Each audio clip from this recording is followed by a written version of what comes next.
ગુજરાતનો આવાજ।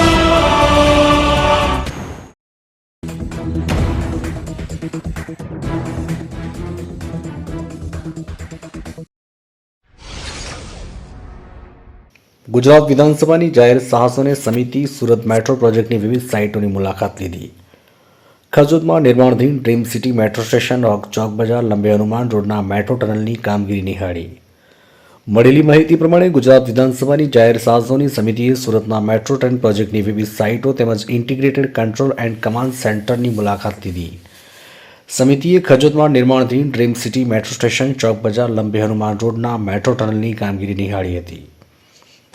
જાહેર સાહસોની સમિતિના અધ્યક્ષ ધારાસભ્ય ગણપત વસાવાની આગેવાની હેઠળ સમિતિના સભ્યો ધારાસભ્ય સર્વશ્રી જીતુભાઈ ચૌધરી, પૂર્ણેશભાઈ મોદી, મહેશ કસવાલા, પ્રવીણભાઈ ગોગારીએ ખજોદ ડ્રીમ સિટી પાસે નિર્માણાધીન ડ્રીમ સિટી મેટ્રો સ્ટેશનની મુલાકાત લીધી હતી। મેટ્રોના એડમિન બિલ્ડિંગ, મેટ્રો ભવન, stabling shed, workshop shed, yard area, depot store, inspection 2 area વિશે જાણકારી મેળવી આ સ્થળે મેટ્રો સંબંધિત થઈ રહેલી કામગીરીને નિહાળી હતી। સમિતિએ લાંબેશ્વર ચોક લંબે હનુમાન રોડ ખાતે પ્રગતિ હેઠળના મેટ્રો ટનલની મુલાકાત લઈ કામગીરીનું નિરીક્ષણ કરી જરૂરી સૂચનો આપ્યા હતા।